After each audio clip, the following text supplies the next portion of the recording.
नमो ज्ञानेश्वरा नमो ज्ञानेश्वरा। निवृत्ती उदारा सोपानदेवा। मुक्ताबाई नमो त्रिभुवन पावनी। आद्यत्रय जननी देवांची जयांचे केलिया स्मरण। होय सकळ विद्यांचे अधिकरण। तेचे वंदू श्री चरण श्री गुरूंचे। ते नमस्कारुनी आता व्यामी श्रेणेव वाक्येन बुद्धिं मोहयसी वमे। तदेकं वद निश्चित्य येन श्रेयो हमाप्नुयाम। तैसा जन्मांतरी बहुती उपाशिता श्री कमळापती। तो दैवे आजी हाती जाहलासी जरी।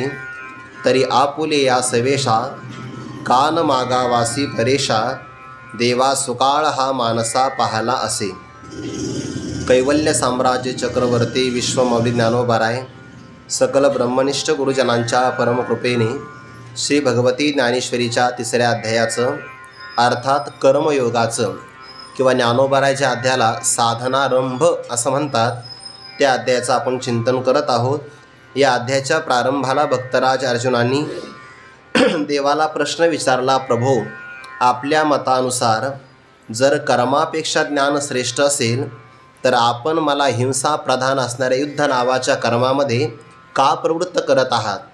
एकीकडे आपण कर्माची प्रशंसा करतात, एकीकडे ज्ञानाचं महात्म्य प्रतिपादन करता आणि म्हणून संदेहास्पद असणारी संदिग्ध असणारी आपली वचनं ऐकल्यानंतर जणू काही आपण माझ्या बुद्धीला जणू काही भ्रमित करत आहात। हा जणू शब्द का वापरला?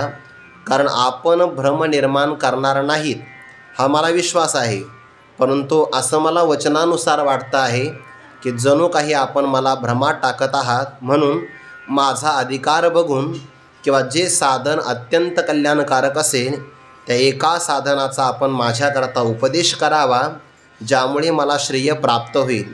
भक्तराज अर्जुनाने देवाकडे प्रार्थना केली, प्रभो आपल्या बोलण्यातला भावार्थ माझ्या लक्षात आला नाही, म्हणून ऐके देवा हा भावार्थ आता न बोलावा। मज विवेक सांगावा मराठाजी। प्राकृत भाषेमध्ये किंवा स्पष्ट भाषेमध्ये आपण मला विवेक विचार सांगावा। मी जड किंवा अज्ञानी आहे, पण आशा असणाऱ्या मलाही चांगल्या प्रकारे श्रवण करता येईल, माझ्या अंतःकरणाला बोध प्राप्त होईल, अशा प्रकाराने आपण मला हे सांगावं। मग एवढी भक्तराज अर्जुनाने देवाकडे प्रार्थना करण्याचं काय कारण? त्याचं कारण आहे, देवा प्रसंग सर्वांना प्राप्त होत नाही। अनंत जन्माची साधना केल्यानंतर तुमच्यासारखा नीच गुरु मला प्राप्त झाला, मग मी तुमच्यापासून आज माझी इच्छा पूर्ण काबर करून घेऊ नये? देवा तुझा ऐसा निज गुरु आणि आरती धनी कान करू। एत भीड कवनाची धरू तो माय आमुची। ज्याप्रमाणे कामधेनूचं दुबत प्राप्त झालं तर मनुष्याने कामनेची वाणी करू नये। त्या चिंतामणी प्राप्त झाला तर इच्छा निर्माण करण्यासाठी संकट कोणतंही धारण करण्याचं कारण नाही। किंवा एखादा व्यक्ती अमृताच्या समुद्राजवळ आला आणि जवळ आल्यानंतरही तहानेनं व्याकुळ होऊन जर तडफड करत राहिला तर अमृताच्या समुद्रापर्यंत येण्यासाठी त्याने जो प्रवास केला तो व्यर्थच केला की नाही? तसं अनंत जन्माची साधना केल्यानंतर देवा तू मला प्राप्त झाला आणि इथे आल्यानंतरही तुमच्याजवळ योग्य प्रकारची मागणी न करता जर माझ्या मनाची तळमळ होत असेल तर याचा अर्थ मागे केलेली माझी साधना एका अर्थाने फक्त सायास झाली की नाही, असा भाव प्रगट केलेला आहे। 25व्या ओळीला प्रारंभ करतात, तैसा जन्मांतरी बहुती उपाशिता श्री कमळापती। तो दैवे आजी हाती जाहलाशी जरी।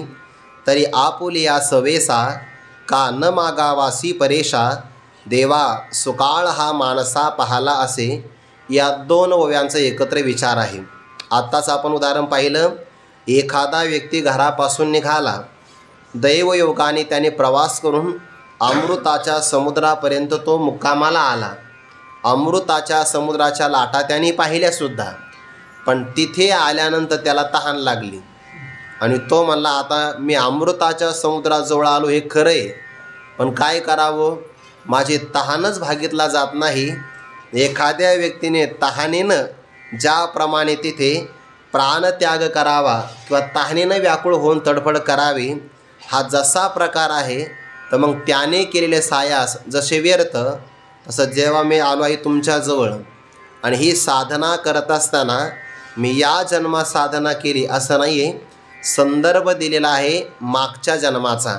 निळोबाऱ्यांची गवळण फार गोड आहे बघा. याची लागी ओ तेजी येले भोग, याची लागी केले नाना याग, याची लागी व अष्टांगादी योग, याची लागी या विषयांचे त्याग हो. दुसरं चरण फार महत्त्वाचं आहे.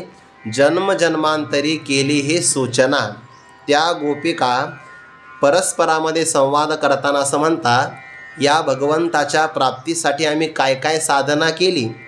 याची लागी व तेजी येले भोग, इहलोकातल्या परलोकातल्या दिव्य भोगांचा त्याग केला.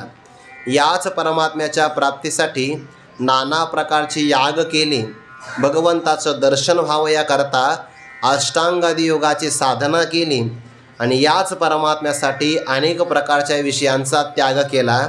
या 4 असणाऱ्या पदांचा जर विचार केला, ज्याच्या मनामध्ये भोगाची अपेक्षा आहे, ज्याच्या मनातून विषयांचा त्याग होऊ शकत नाही, जो कोणत्याही प्रकारची साधना करत नाही, त्याला भगवत दर्शन होणं शक्य नाही. एका व्यक्तीला एका जीवनामध्ये एकच चांगलं मिळू शकतं. एक तर त्याला भोग मिळू शकतो किंवा मोक्ष तरी मिळू शकतो. एखादा म्हणला नाही मी दोन्ही करेल, प्रपंच परमार्थ संपादन दोन्ही, एकही निदानी नव्हे त्याशी. एकच चांगलं मिळत असतं. व्यवहारामध्ये आपल्याला सुद्धा या अनुभवाला मिळतं की नाही. आपल्या आळंदीमध्ये विद्यार्थी शिकायला येतात. आता नवीन ते प्रवेश चालू होतीलच. मग आता त्या विद्यार्थ्याच्या अंगभूत असणारं कौशल्य बघून त्याला शिक्षण दिलं पाहिजे. एखाद्याचा जर हात तयार असेल तर मृदंग शिकवला पाहिजे, कंठ तयार असेल तर गायन शिकवलं पाहिजे, आणि बुद्धिमत्ता चांगली असेल तर ज्ञानेश्वरी गाथा पाठ करायला सांगितलं पाहिजे. 6 महिन्यात कीर्तनकार होऊ नये ते नाही, ते बुद्धीचा वापर नाही, तो त्याला ग्रंथ पाठ करायला सांगितलं पाहिजे. ही त्याची काय आहे योग्यता. जसा अधिकार असेल तशा प्रकारे त्याला ते साधन सांगितलं पाहिजे. सगळ्यांना सगळ्या प्रकारची साधना शक्य होत नाही. अनंत जन्मातली साधना, तसं एकाच व्यक्तीला प्रपंचही करायचा आहे आणि परमार्थही संपादन करायचं आहे. दोन्ही गोष्टी एका काळामध्ये होत नाही. एक चांगली होते मुख्य रूपाने आणि एक गोष्ट मात्र गौण रूपाने राहते. त्या गोपिकांच्या बाबतीमध्ये मन हे गोविंदी, देह काम करीव. देहाने त्यांनी प्रपंचाचं कार्य केलं, पण मनामध्ये मात्र परमात्म्याशिवाय इतर कोणालाही जागा दिली नाही. विस्तार करण्याचं तात्पर्य नाही, पण त्या गोपिका परस्परांना असं म्हणतात, या भगवंताच्या दर्शनासाठी आमची एका जन्माची साधना नाही, जन्मजन्मांतरी केली ही सूचना. आम्ही अनंत जन्मापर्यंत ही साधना केली आहे. भगवद्गीतेतलं आपण जर प्रमाण पाहिलं तर बहुणाम जन्मनामंते ज्ञानवान माम प्रपद्यते. अनंत जन्माच्या नंतर भगवत दर्शनाचा योग प्राप्त होतो. या वचनाचा जर आपण अंगीकार केला तर पारमार्थिक साधनाला एक प्रकारचं आश्वासन मिळतं. मनुष्याच्या साधनेचा वेग आणि श्रद्धा जर बरोबर समन्वयाने संपन्न असेल तर त्याला याच जीवनामध्ये भगवत दर्शन होतं. पण बऱ्याचदा घडतं आहे सांप्रत काळामध्ये, श्रद्धा चांगली असते, पण श्रद्धेच्या बरोबर जेवढे प्रयत्न पाहिजे तेवढे प्रयत्न केले जात नाही. म्हणजे आपण साधना करण्याच्या अगोदर उत्साहाने संपन्न असतो, पण इथे आल्यानंतर आपला उत्साह मावळतो. हे सगळ्यांच्या बाबतीमध्ये घडेल का न घडेल सांगता येत नाही, पण बहुधा याचं प्रमाण जास्त आहे. आळंदीला येण्याच्या अगोदर काय उत्साह असतो आणि इथे आल्यानंतर उत्साह मावळतो. हे आपल्या जीवनामध्ये पण निरीक्षण केल्यानंतर लक्षात येतं. बहुधा आळस आपल्याला खाऊन टाकतो आणि मग श्रद्धा जरी चांगल्या प्रकारे असेल तरी पण मंद प्रयत्न जर असेल तर त्याला या जीवनामध्ये भगवत प्राप्ती घडत नाही. आयुष्याचा सूर्य मावळला जातो. ज्ञानोबारांचं वचन आहे, एरवी अभ्यासाचा उचलता पाऊली जरी चालता तरी दिवसा आधी ठाकिता सोहम सिद्धीते, परी ते तुला वेग नव्हेची. तेवढा वेग त्याच्याकडे नसतो, म्हणून त्याला मुक्काम करावा लागतो. आणि तो मुक्काम त्याचा इथं नाही होत, स्वर्ग लोकामध्ये होतो, पण त्यालाच योग भ्रष्ट म्हणतात. योगापासून भगवंताच्या प्राप्तीसाठी निघाला पण त्या योगापासून तो बाजूला झाला, च्युत झाला, म्हणून त्याला म्हणतात योगभ्रष्ट. पण केलेली साधना वाया जात नाही, हे तेवढंच खरं आहे. वैकुंठवासी गुरुवरे घुले बाबा पाठामध्ये म्हणायचे, बुवा जो कितीही केला तरी पूर्ण होत नाही, त्याला म्हणतात प्रपंच. आणि जर थोडा जरी केला तर आपल्या उपयोगी येतो, त्याला म्हणतात परमार्थ. परमार्थ आपल्या उपयोगी येतो. नाहीतर धनानी भूमो पशवश्च गोष्टे भार्यागृहद्वारी जनस्मशाने देहश्चेतायाम परलोकमार्गे कर्मानुगो गच्छती जीव एकाः. या सगळ्या गोष्टी इथंच ठेवाव्या लागतात. फक्त केलेला परमार्थ मनुष्याच्या सोबत येतो आणि याकरता हे आश्वासन आहे. म्हणून एखाद्या व्यक्तीचा प्रामाणिकपणाने प्रयत्न असेल तर त्याला भगवत दर्शन याच जीवनामध्ये होईल. पण तेवढा जर त्याचा वेग नसेल तर आगामी जीवनामध्ये नक्की घडेल. मग ते कधी होईल हे सांगता येत नाही. भरताप्रमाणे त्याला 3रा जन्म घ्यावा लागेल किंवा वामदेवाप्रमाणे एखाद्याला गर्भातही होईल. असंही होऊ शकतं. कोणाचा प्रतिबंध भावी असतो, कोणाचा प्रतिबंध वर्तमान असतो.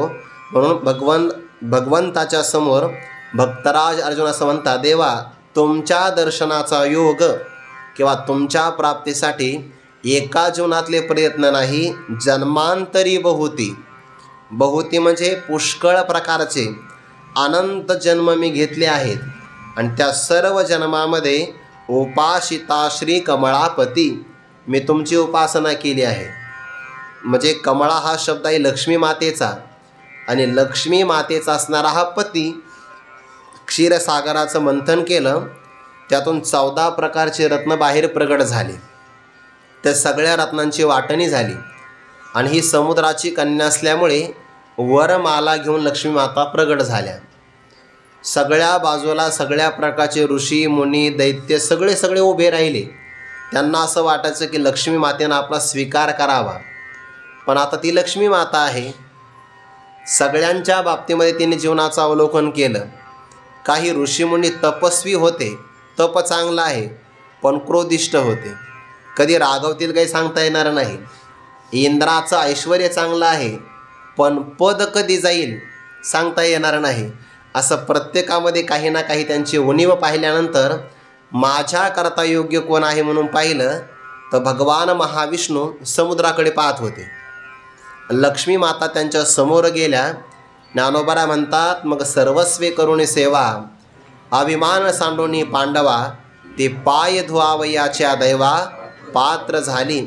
अगोदर सौंदर्याचा अभिमान होता, पण जेव्हा भगवंताच्या मुखाचं अवलोकन केलं लक्षात आलं श्रीकृष्णाच्या सौंदर्यापुढे लक्ष्मी भुलोनी झाली वेडी. लक्ष्मी मातेच्याच मनामध्ये आकर्षण निर्माण झालं की माझ्यापेक्षाही कोटी कंदर्पदर्पहारी सौंदर्य परमात्म्याचं आहे. आणि ती असणारी लक्ष्मी माता अभिमानाचा परित्याग करून देवाच्या चरणाची उपासना करण्यासाठी योग्य झाली. म्हणून लक्ष्मी मातेला भगवंताचं चरण मिळालं. पाय धुवावयाच्या दैवा.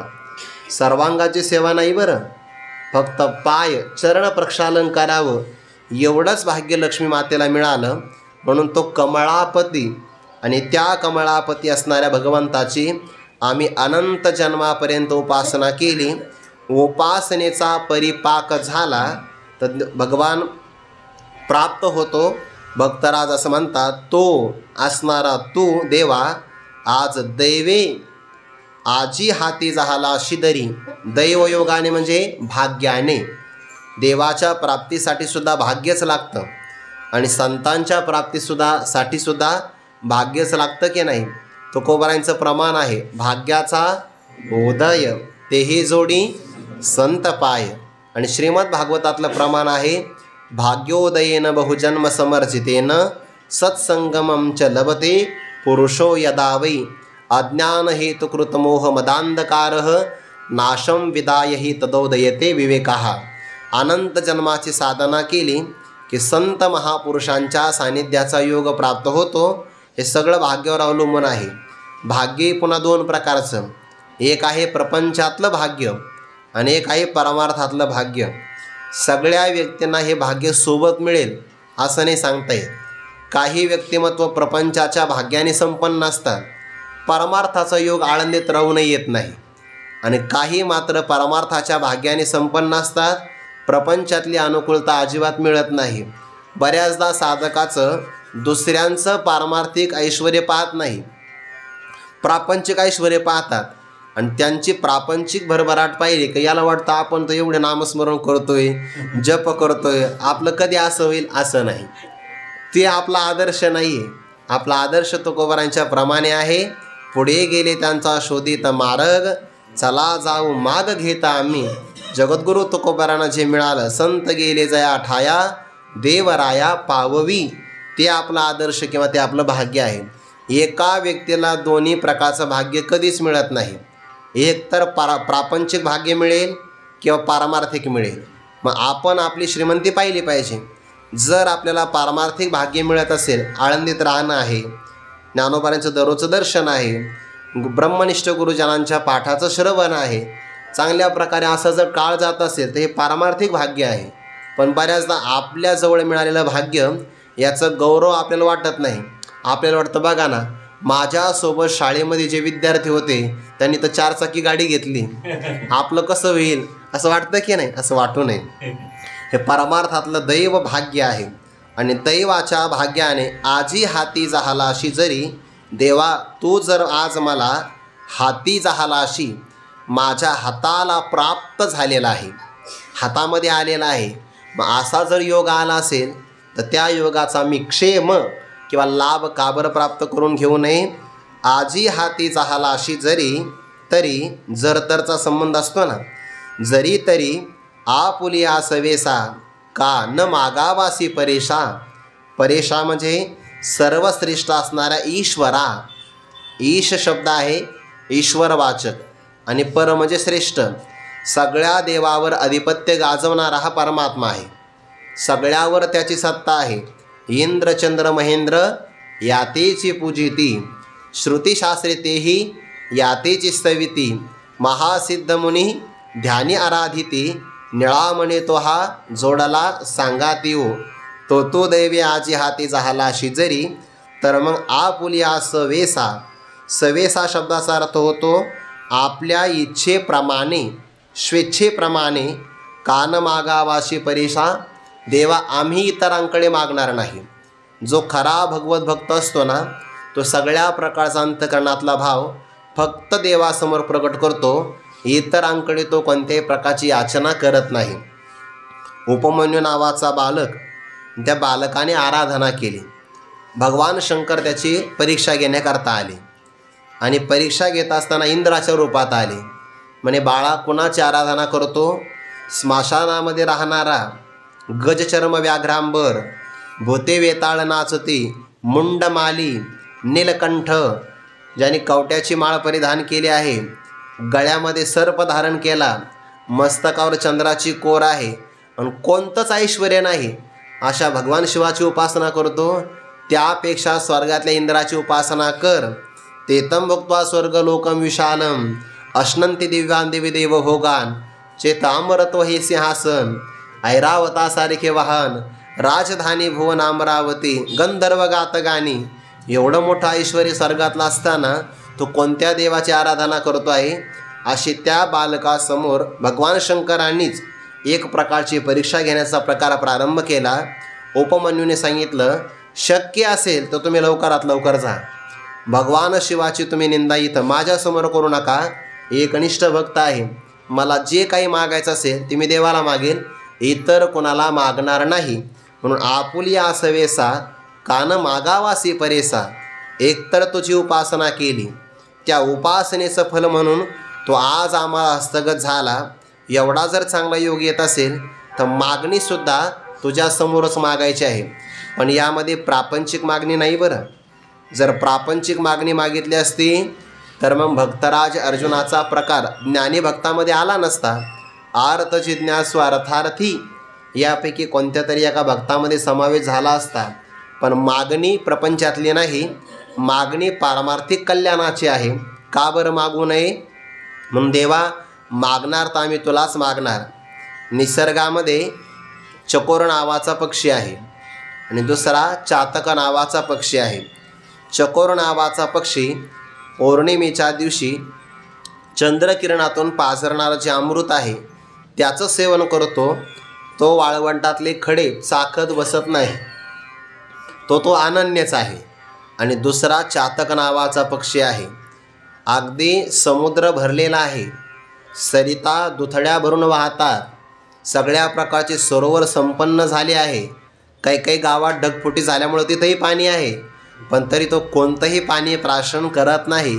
भरले समुद्र सरिता चहूकडे, तरी ते बाप यासी कोरडे, काजे मेघोनी थेंबुटा पडे, तै पाणी केतया. आकाशातून पडलेलं शुद्ध पाणीचं तो प्राशन करतो. मग आता ते नाथ महाराजांनी त्यामध्ये परिष्कार केला. मेघामुखीचे उदक, वरीच्या वरी झेली चातक. झेल घेणं, झेल म्हणजे कॅच. तो वरच्यावर काय करतो, ते पाणी प्राशन करतो. जमिनीवर पाणी पडावं आणि मग प्राशन करावं असं नाही. जसा तो चातक मेघाच्या मुखातून पडणारच पाणी प्राशन करतो, अनन्य आहे, तसा भगवत भक्तसुद्धा देवा इतर देवाकडे मागणार नाही, मागणार तर तुलाच मागणार आहे. मागो ते तुझं मागो, मागायचं आहे ना तुलाच मागणार. जीवभाव तुझं सांगो, चरणालाही तुमच्याच लागणार. आपुलिया सवेसा का न मागावासी परेशा, देवा हा सुकाळ हा मानसा पाहला असे. सुकाळ म्हणजे समृद्धी आणि पाहला असे म्हणजे उदयाला आलेला आहे. परमार्थिक भाग्याच्या अंगाने भगवत प्राप्ती होणं ही सगळ्यात मोठी समृद्धी किंवा सुकाळ आहे. आणि भगवंताची प्राप्ती न होता जगणं हा दुष्काळ आहे. एखाद्या व्यक्तीच्या जीवनामध्ये व्यावहारिक दुष्काळ आला आणि त्या दुष्काळातून जर परमार्थिक साधना होत असेल तरी तो सुकाळच आहे. कोणाचं उदाहरण आहे, जगद्गुरु तुकोबारायांचं. बरे झाले देवा निघाले दिवाळी, बरे या दुष्काळी, परिणाम काय, अनुतापे तुझे राहिले चिंतन, झाला हा वमन संसार. आणि देवाची सुद्धा एक भावना असते, जर भगवत भक्त प्रपंचामध्ये आसक्त झाला तर देवाला ते सहन नाही होत. म्हणून प्रापंचिक प्रगती जर आपली होत नसेल तर हा देवाचा आपल्यावर झालेला अनुग्रह असतो. बऱ्याचदा आपण फार सायाशी करीशी प्रपंच दिननिशी असं करत असतो आपण, पण जर आपल्याला प्रापंचिक यश येतच नसेल तर समजून घ्यावं ती देवाची आपल्यावरची कृपा आहे. देवभक्ता लागी करुणे दे संसार, अंगे वारावार करून ठेवी. आणि बरेच लोक परमार्थामध्ये येतात, परमार्थात आल्यानंतर प्रापंचिक प्रगती करतात आणि म्हणतात ही आमच्यावर संतांची कृपा आहे. अरे संतांनी स्वतःचा प्रपंच चांगला नाही ना होऊ दिला, त्यांनी तर प्रपंचाची काही अपेक्षा नाही केली. आपल्या प्रपंचाला चांगलं ते कसं काय करतील. हा परमार्थ चांगला होत असेल तर ती संतांची खऱ्या अर्थाने कृपा आहे, होऊ देत नाही परमात्मा. म्हणून तर पांडवांच्या जीवनामध्ये जास्त काय आलं आहे, दुःखाचे प्रसंग. पण ते दुःखाचे प्रसंगसुद्धा चांगलेच आहे. कोणती मातेनं भगवंताला मागणी मागत असताना काय मागितली, विपतः संतु न शश्वत तत्र तत्र जगद्गुरो भवतो दर्शनम यत्स्यात् अपुनर्भव दर्शनम. देवाला मागणी मागत असताना हे मागितली, प्रभो आमच्या जीवनामध्ये कायम विपत्ती याव्या. कोण मागतं बरं असं. आपण तर लहान मुलांना सुद्धा हात जोडून देवाच्या समोर प्रार्थना करा सांगतो, देवा आम्हाला सुखाचं ठेव असं म्हणतो की नाही. आपण लहान मुलांच्या समोर प्रार्थना करायला सांगतो आपण. आणि कोणती माता देवाला म्हणते, विपदः संतु न शश्वत, आमच्या जीवनामध्ये कायम विपत्ती याव्या. त्या विपत्तीसुद्धा फार महत्त्वाच्या आहे, कारण त्यामुळे देवाचं चिंतन घडतं. म्हणून भगवत दर्शन होणं हा सुकाळ आहे. आणि देवा आमच्या मनाला हा सुकाळ आज उदयाला आला. आमच्या मनातली फार दिवसापासून अपेक्षा होती की आम्हाला भगवंताची प्राप्ती व्हावी, आणि तुझी प्राप्ती झाली. ही समृद्धी माझ्या मनाच्या समोर आज उदयाला आलेली आहे. कोण म्हणतं की आपलं पारमार्थिक व्यक्ती श्रीमंत नसतो. श्रीमंत असतो ना, फक्त त्याची श्रीमंती पाहता आली पाहिजे. जर त्याच्याकडे 26 प्रकारची दैवी संपत्ती असेल तर तो श्रीमंतच आहे. संतांचं सानिध्य मिळत असेल तर श्रीमंतच आहे. संतांच्या वचनाचं तो अध्ययन करत असेल तर तो श्रीमंतच आहे. आणि भगवत प्राप्ती होत असेल तर तो श्रीमंतच आहे पारमार्थिक अंगाने. व्यवहारातले त्याला रत्न नाही मिळाले, मान सन्मान नाही मिळाला, प्रसिद्धी नाही झाली तरी त्याची काही अडचण नाही, कारण त्याची श्रीमंतीच वेगळी आहे. देवा सुकाळ हा मानसा पाहला असे. आता तुमच्या दर्शनामध्ये आतापर्यंत केलेली साधना कशी यशस्वी झाली ते पुढच्या ओव्यातून सांगतात. देखे सकळ आरतीचे जे आले, आजी पुण्य यशाशी आले, हे मनोरथ झाले विजयी माझे, जीची परम मंगळधामा, सकळ देव देवोत्तमा, तो स्वाधीन आजी आम्हा म्हणवूनिया. इथे कारण दिलंय बरं. या ओवीचा अर्थ करत असताना असा अर्थ करावा लागतो, तो आजी आम्हा स्वाधीन म्हणवूनिया, सकळ आरतीचे जी आले, आजी पुण्य यशाशी आले, असा पाठीमागे त्या पदाचा अर्थ करावा लागतो. म्हणजे कधी मागच्या ओवीचा संदर्भ पुढे घ्यावा लागतो, तर कधी पुढच्या ओवीमध्ये येणारं एखादं जे पद आहे त्या पदाचा संदर्भ मागे घेतला तर मागच्या ओव्यांचा अर्थ चांगला लागतो. देवा तू आज आमच्या हातामध्ये आहे. स्वाधीन म्हणजे काय? भक्ताच्या इच्छेप्रमाणे वागणार त्याला स्वाधीन म्हणतात. आणि तू आज आमच्या स्वाधीन झाला आहे ना, खरंच स्वाधीन आहे ना. भक्तराज अर्जुनाने देवाला विनंती केली की देवा या महाभारती युद्धामध्ये आपण माझ्या रथाचं संचलन करावं, सारथ्य कर्म करावं. एका क्षणात भगवंताने होकार दिला. स्वाधीन आहे. भगवंताला सांगितलं सेनयोरुभयोर्मध्ये रथम स्थापयमेच्युत, दोन्ही सैन्यांच्या मध्यभागी माझा रथ उभा करा. लगेच भगवंताने उभा रथ केला. ऐका अर्जुने इतुके बोलिला, तव श्रीकृष्णे रथ पेलिला, दोही सैन्या माझी केला उभा तेने. भगवान तिथं असं नाही म्हणले अर्जुना तू माझ्यावर वजन टाकतो आहे, असं नाही आहे. फक्त भक्ताच्या मुखातून शब्द आला, प्रमाण त्याच्या बोला. देवभक्ताचा अंकिला, त्यांच्या शब्दाला परमात्मा प्रमाण मानतो, सत्य मानतो आणि शब्द खरा ठरतो. स्वाधीन असल्याशिवाय हे कार्य होऊ शकत नाही. आणि देवा तू आमच्या मनोगताप्रमाणे आज वागतो. आमच्या ताब्यात आल्यामुळे सकळ आरतीची जी आली, आरती म्हणजे उत्कट इच्छा, आणि सकळ आरती म्हणजे आतापर्यंत भक्तिविषयक असणाऱ्या सगळ्या उत्कट इच्छा जी आले म्हणजे सफल झाल्या, त्या सगळ्या इच्छांचं असणारं जगणं आज सफलतेला प्राप्त झालं. नाहीतर भगवत दर्शन झालं नसतं तर इच्छा शिल्लक राहिली असते ना. इच्छा शिल्लक राहणं आगामी जन्माला कारण आहे.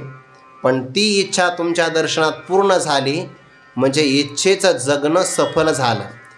अगदी प्रारंभिक अवस्थेपासून तर भगवत दर्शनापर्यंत एकच इच्छा फक्त आमची होती, काय? भगवत प्राप्ती व्हावी. आणि ती इच्छा जतन करून ठेवली. आज ती यशाला आली का? तुम्ही आम्हाला प्राप्त झाले म्हणून. स्वाधीन आजी आम्हा म्हणून या सकळ आरतीचे जी आले, असा अर्थ. दुसरा, आजी पुण्य यशाशी आले.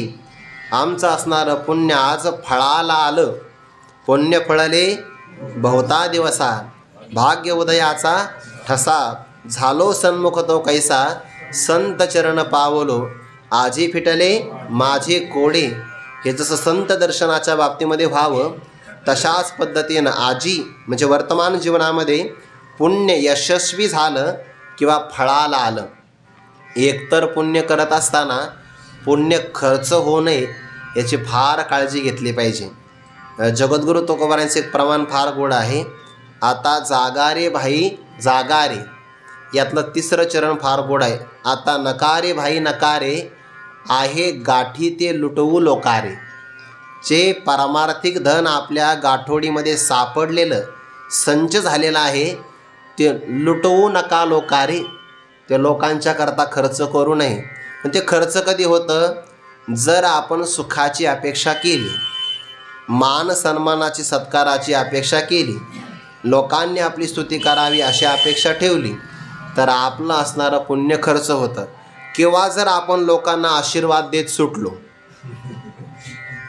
तुकोबाराय वैकुंठाला जात असताना सुद्धा लोकांनी महाराज आम्हाला आशीर्वाद द्या. तुकोबारांनी चातुर्य वापरलं. तुकोबार तर माझा आशीर्वाद तुम्हाला असा आहे, कर्म धर्मे तुम्हा असावे कल्याण, घ्या माझे वचन आशीर्वाद. जसं तुमचं कर्म असेल, जसं तुमचं पाप पुण्य असेल, तसं तुमचं हित किंवा अनहित होईल. हेच आपलं आशीर्वचन आहे. किती हुशारी आहे, चातुर्य आहे. आपण खुशाल आशीर्वाद दिला. एखाद्या व्यक्तीच्या जीवनामध्ये एखादी घटना घडणार नसते प्रारब्धाने, आणि आपण जर त्याला आशीर्वाद दिला तर ती घटना घडण्यासाठी ईश्वर आपल्या खात्यातलं पुण्य वापरतो आणि त्याची असणारी ती घटना पूर्ण करतो. म्हणजे आशीर्वाद दिला तर काय होतं, समोरच्याचं कल्याण होईल का नाही होईल माहिती नाही, पण आपलं पुण्य मात्र खर्च होतं. आणि त्याच्या प्रारब्धात जर असेल आणि आपला आशीर्वाद लागू झाला तर मग लोक म्हणते बाप रे बाप, महाराजातले ताकद आहे बरं, हो बाबामध्ये फार शक्ती असं म्हणतात. आणि जर नाही झाला आशीर्वाद फळाला गेला तर त्यांच्यात काहीच सामर्थ्य नाही, अशी उपेक्षा होते की नाही. म्हणून पुण्य संपादन करावं आणि ते झाकून ठेवता आलं पाहिजे. ज्ञानोबा म्हणतात, ज्याप्रमाणे जातिवंत शेतकरी पेरणी केल्यानंतर त्यावरून रासणी करतो, ते बघा पेरणी केली तर मागे एखादा फास लावलेला असतो, त्यामुळे ती ओळखणसुद्धा राहत नाही. नाहीतर मग भुईमुग पेरला तर कावळेच खाऊन टाकतात. नाना कृषी वळू आपुले पांघुरवी पेरिले, तैसे झाकी निपजले दान पुण्य परोपकार विद्वत्ता. हे सगळं झाकून ठेवता आलं पाहिजे. यालाच अदंबित्व असं म्हणतात.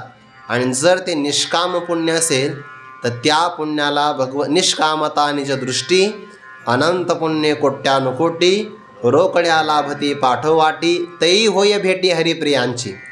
तेव्हा आपल्याला भगवत असणाऱ्या प्रिय भक्तांची भेट होते, अन्यथा नाही. म्हणून पुण्य कमवताही आलं पाहिजे आणि ते पुण्य रक्षणही करता आलं पाहिजे. कमवणं जितकं महत्त्वाचं, सांभाळणं तितकंच महत्त्वाचं. म्हणजे जसं धन आपण कमवतो आणि व्यवस्थित ठेवतो, सांगत नाही कुणाला, नाही सांगत, तसं पुण्यसुद्धा सांगू नये. सांगितलं तर मग ते खर्च होऊन जातं. आणि भगवत प्राप्तीकरता जे पुण्य असतं त्याला शुद्ध पुण्य म्हणतात. ज्ञानोबांनी स्वर्गाला जाण्याकरता जे पुण्य लागतं ना, त्याला पुण्य नाही म्हणत. ज्ञानोबा त्याला पुण्य म्हणत नाही. मग मी न पविजे ऐसे जे पापरूप पुण्य असे ते पुण्य नाही आहे. मजची माझे असता जेणे मी दुर्हावे पंडसुता, ते पुण्य ऐसे म्हणता जीवन तुटे काही. त्याला पुण्य म्हणताना जीभ शतखंडवरी होत नाही. इतका कठोर शब्द ज्ञानोबा पहिल्यांदा वापरतात. पण स्वर्गाला जाणं व्यवहारात म्हणतात लोक की ते आपणही नावासमोर लावतो ना हो, स्वर्गवासी. हां, आता ते स्वर्गाला जाणं म्हणजे काय आहे, एक प्रकारचं पापच आहे ना. वैकुंठवासी असेल तर ठीक आहे, कैलासवासी असेल तर ठीक आहे, कारण ते भगवत धाम आहे. पण स्वर्गाला जाणं पापाचाच प्रकार आहे. आता व्यवहारात स्पष्ट म्हणता येत नाही, कारण आपलं प्रवचन असतं, सोडून द्या विषय. पण आता ते व्यवहारामध्ये शब्द, पण ज्ञानोबांची ओळी आहे ना, मग मी न पविजे ऐसे जे पापरूप पुण्य असे तेने लादलेनी सौरसे स्वर्गा येते. स्वर्गाला जाण्याकरता जे पुण्य असेल ते वरून पुण्य आहे, असायला मात्र पाप आहे. आणि भगवत प्राप्ती करता माते जेने पाविजे ते शुद्ध पुण्य. आणि जयामध्ये नारायण शुद्ध पुण्य ते एक, ते शुद्ध पुण्य आहे की जे भगवंताची आपल्याला भेट घालून देतं. आणि त्या पुण्याला आज यश आलं. अनंत जन्मापर्यंत पुण्य संचय करून करून झालं आणि त्याला मात्र यश आज आलं. पुण्ये पोशिली असाधारणे ते तुझे गुणवानने, देवोनी मज उत्तीर्णे झाली आजी.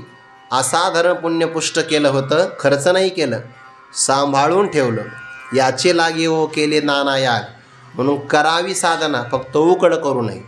उघड झाले की ती त्याला एक प्रकारचा नजर लागण्याची शक्यता, दृष्ट लागू शकते.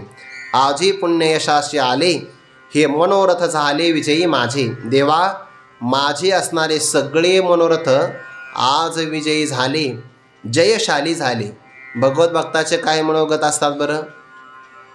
काय हे निवतील डोळे, सुख ते देखोनी सोहळे, संचित कैसे ते न कळे, होतील डोहळे वासनेशे. काय ऐसे पुण्य होईल गाठी, घालीन पायी देवाची मिठी, मजतो करवाळील जग जेठी, दाटईन कंठी सद्गदित. हा मनोरथ असतो माझा. असं काही पुण्य तयार होईल का की ज्या पुण्यामुळे मी भगवंताच्या चरणाला मिठी मारील आणि तो परमात्मा आपल्या हाताने माझ्या मस्तकाला कुरवाळील, असं काही माझं पुण्य होईल का, असा त्याचा मनोरथ असतो. जयाचे मन संकल्प माझाची वाहे, आणि त्या मनोरथाला आज विजय प्राप्त झाला. त्याचं काय कारण, तो स्वाधीन आजी आम्हा म्हणून या. सगळ्या इच्छा सफल झाल्या, तो स्वाधीन. पुण्य यशाला आलं, तो स्वाधीन. मनोरथ विजय झाला, त्याचं कारण तो स्वाधीन. हे सगळी कारणं पुढं आलेली आहे. जी जी परममंगळ धामा, सकळ देवदेवोत्तमा, तो स्वाधीन आजी आम्हा म्हणून या. पुण्य यशाशी आले, मनोरथ विजयी झाले, सकळ आरतीचे जी आले, असा कोणी मागे अर्थ करता येतो. जी जी आदरवाचक शब्द आहे. महाराज ऐका बरं. परम मंगळ धामा, परम म्हणजे श्रेष्ठ, मंगळ म्हणजे कल्याण, आणि धाम म्हणजे स्थान. सर्वोत्कृष्ट असणारं कल्याण आणि त्या कल्याणाचं धाम. सर्वोत्कृष्ट कल्याण कोणताही मोक्ष स्वरूप, जिथे गेल्यानंतर परत माघारी यावं लागत नाही, ते सर्वोत्कृष्ट धाम आहे. यद् गत्वा न निवर्तन्ते तद्धाम परमं मम. आलं की नाही, तिथे धाम शब्दही आला आणि परमही शब्द आला बघा. तद्धाम परमं मम.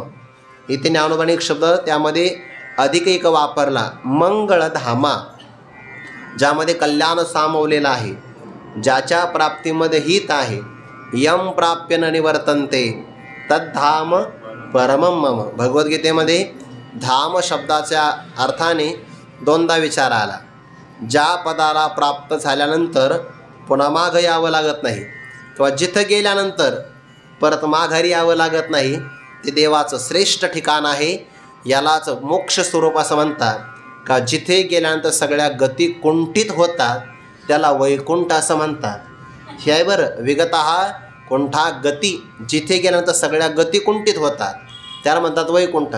हल्ली लोक वैकुंठ शब्दाचा काही अर्थ लावतात, तो भाग वेगळा आहे. जी जी परममंगळ धामा, सकळ देव देवोत्तमा, सगळ्या देवामध्ये आपण सर्वोत्कृष्ट उत्तम आहात.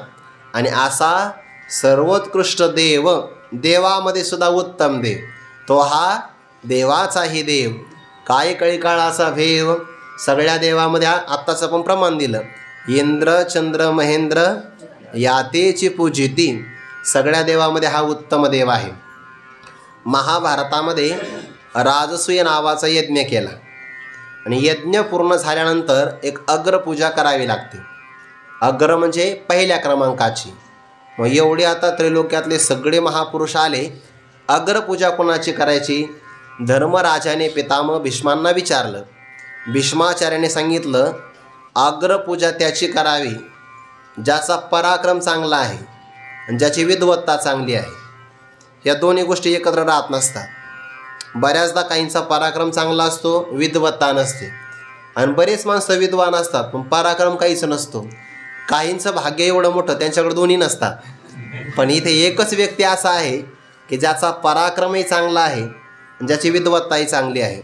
येणेचे पडवून वेद केला शहाणावू, हे देवाचं ज्ञान आहे. आणि पराक्रम नुगडता बाळपणाची फुली, जेने मी अदानवी सृष्टी केली, करी गिरी धरून मानिली महेंद्र महिमा, हा देवाचा पराक्रम आहे. बाळपणाची बाललीलेची कळिका उघडण्याच्या अगोदरच अदानवी सृष्टी करणारा परमात्मा, म्हणून अग्रपूजेचा मान भगवान श्रीकृष्णांचाच आहे. सकळ देव देवोत्तमा. त्या इंद्राची पूजा, इंद्रयाग करत असताना भगवंताने गोवर्धनाची पूजा केली. ती बातमी इंद्राला कळाली. ते म्हणले, आजपासून तुम्हाला तारीख, तुमचा यज्ञ होणार नाही, तुम्हाला यज्ञातून भोग मिळणार नाही तुम्हाला आजपासून. म्हणजे कोणी केलं हे? गोकुळामध्ये असणाऱ्या भगवान श्रीकृष्णाने हे केलं. भगवान शब्दच नाही माहिती त्यांना. लहान बालक आहे आणि माझा यज्ञ बंद पाडतो, सांवर्तक मेघाला आज्ञा दिली, गोकुळाचं नावसुद्धा शिल्लक राहता कामा नये. त्याने शिळाची धारी वर्षाला इतका वर्षाव केला, सगळं पाणी संपुष्टामध्ये आलं. आणि इंद्र स्वतः आला. लक्षात आलं, आपण सांवर्तक मेघाला आज्ञा दिली तर गोवर्धन पर्वतावरचा एक सुद्धा पाषाण निखळला सुद्धा नाही. स्वतः वज्राचा प्रहार केला तर काही झालं नाही. लक्षात आलं की आपल्यापेक्षा श्रेष्ठ कोणीतरी आलेलंच आहे. किंवा ब्रह्मदेवाने सुद्धा काला दिला नाही भगवंताने. अनेक एकही नवलाव केला, काला वाटिता विधाता ठकविला. ब्रह्मदेव आला पण गोपाळाच्या वेशामध्ये आला. आणि मग नवीन गोपाळ ओळखू येतो बघा, नवीन व्यक्ती ओळखू येतो. आपण नवीन विद्यार्थी आले ना आळंदीमध्ये, ते हरिपाठात ओळखू येतात.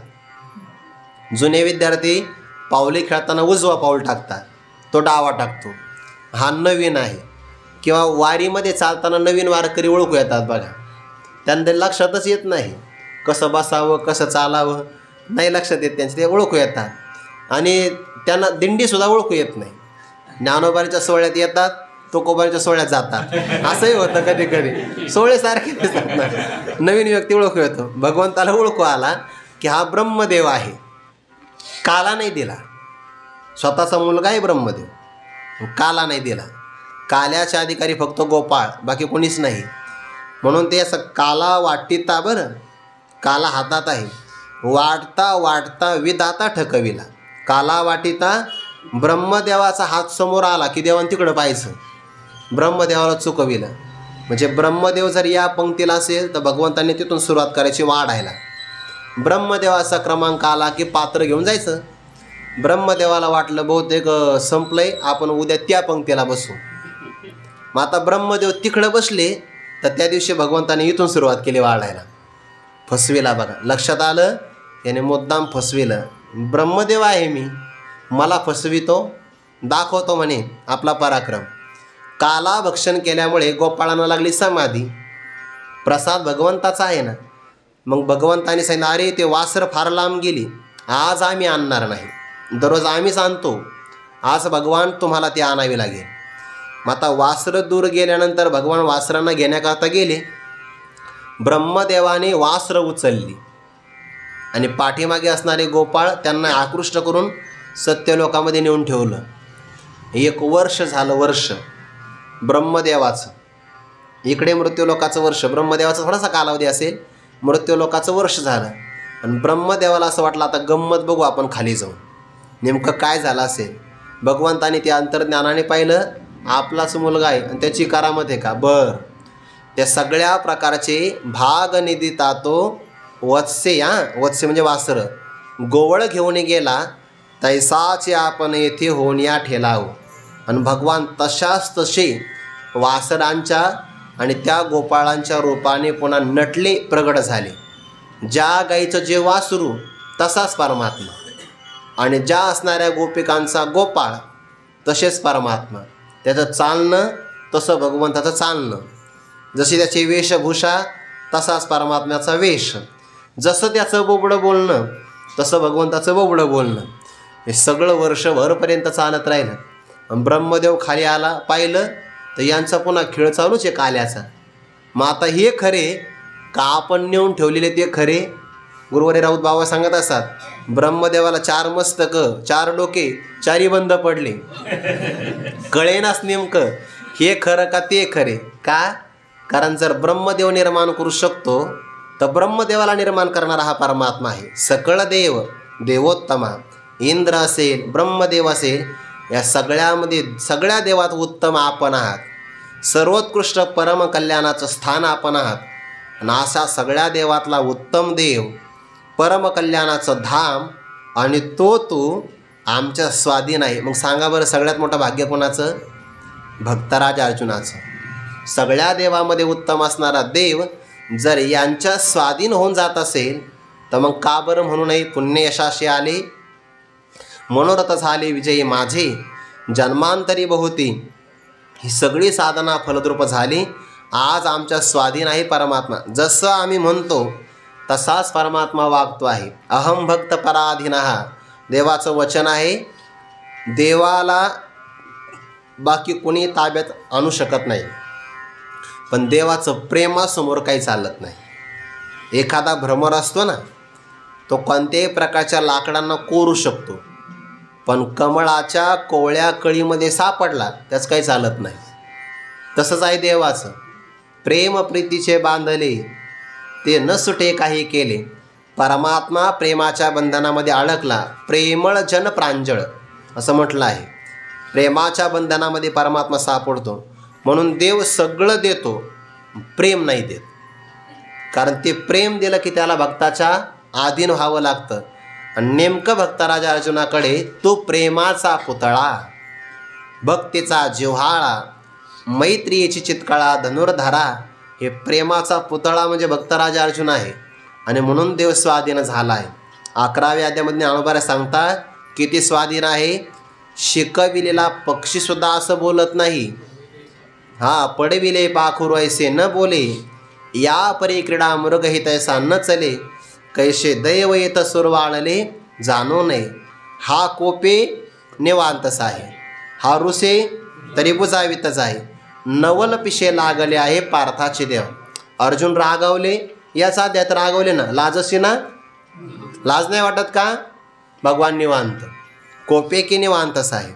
भक्तराज अर्जुन रुसले तर यांनी समजावून सांगायचं. नवल पिशे लागले आहे, इतका स्वाधीन आहे परमात्मा. आणि ज्याच्या देव ताब्यात आला, सगळं ब्रह्मांड त्याच्याच ताब्यात आहे.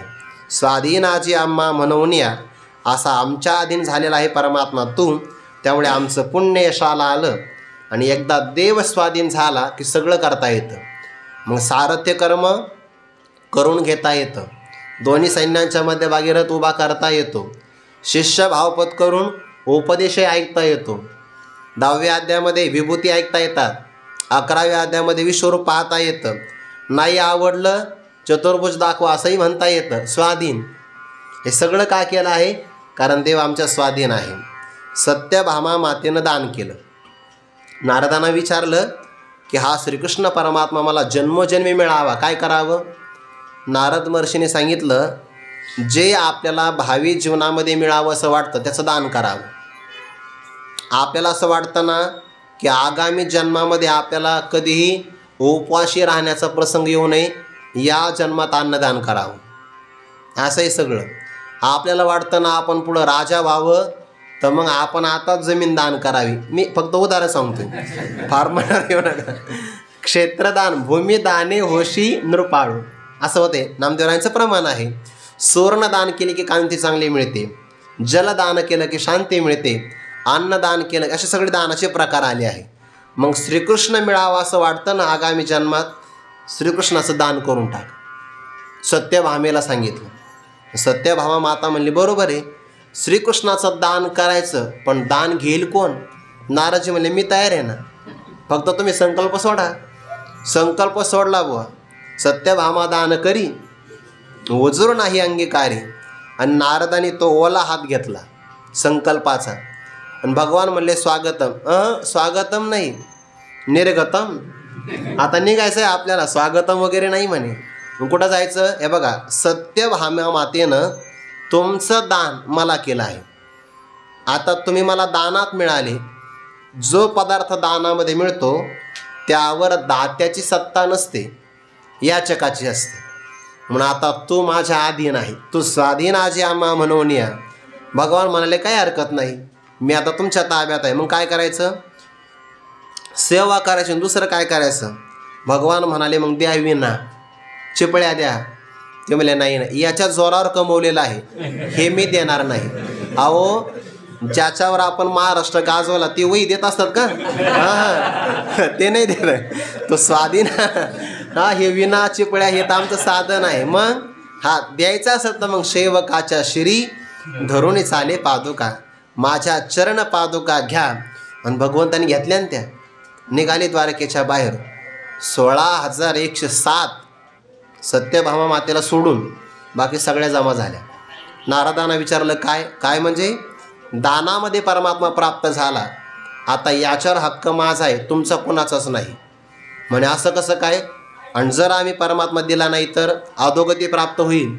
आणि यातला उपाय एकच उपाय, जर तुम्हाला दानात दिलेली वस्तू सोडून घ्यायची असेल तर याच्या वजना एवढं सोनं द्यावं लागेल. मग सत्यभामेला अभिमान होता.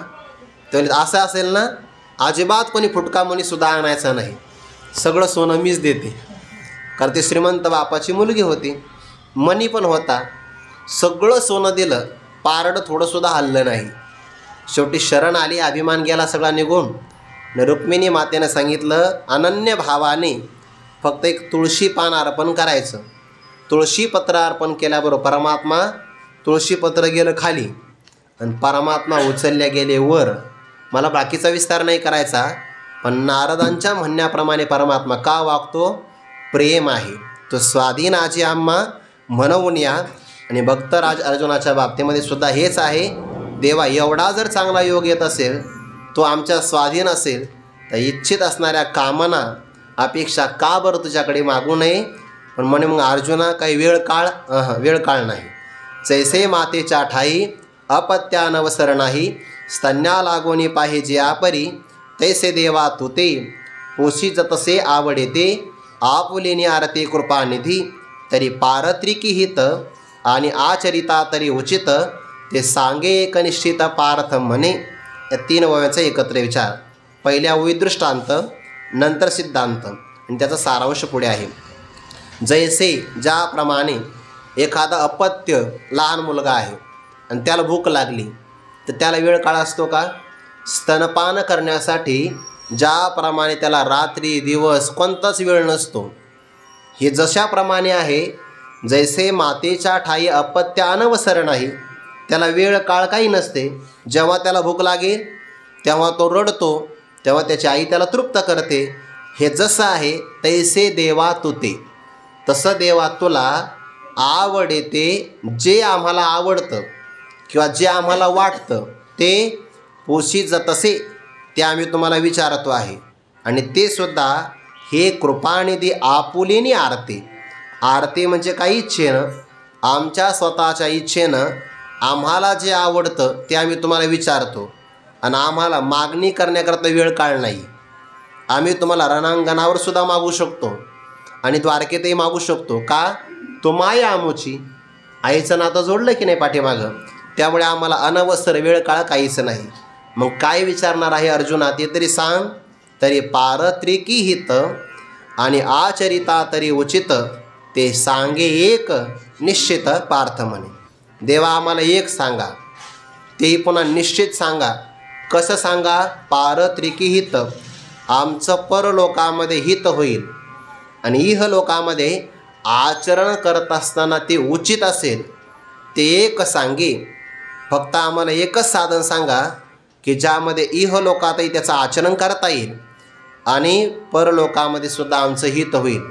या दोन्ही गोष्टीचा विचार केला पाहिजे. बरं, वर्तमान काळामध्ये लोकांना यातला कोणताच विचार नाही. इहलोकातलं आचरणही चांगलं नाही आणि भविष्य काळात आपली काय अधोगती होईल आगामी जन्मामध्ये, याचासुद्धा विचार नाही. म्हणूनच सध्याला मानवाची एवढी अधोगती आहे. आचरण करत असताना ते उचित असावं आणि परलोकामध्ये सुद्धा हित साधलं जावं, असं एक साधन तुम्ही मला निश्चित सांगा. ही आहे प्रार्थना आणि अगोदरचा आहे सगळा परिहार. आता त्यातला आणखीन काही बारकावा आहे, तो सूक्ष्म विचार आपण उद्या पाहू. कुंडलिक वरदारी विठ्ठल श्री ज्ञानदेव तुकाराम मौली ज्ञानेश्वर महाराज की जय. जगद्गुरु तुकाराम महाराज की जय. सद्गुरु जोग महाराज की जय.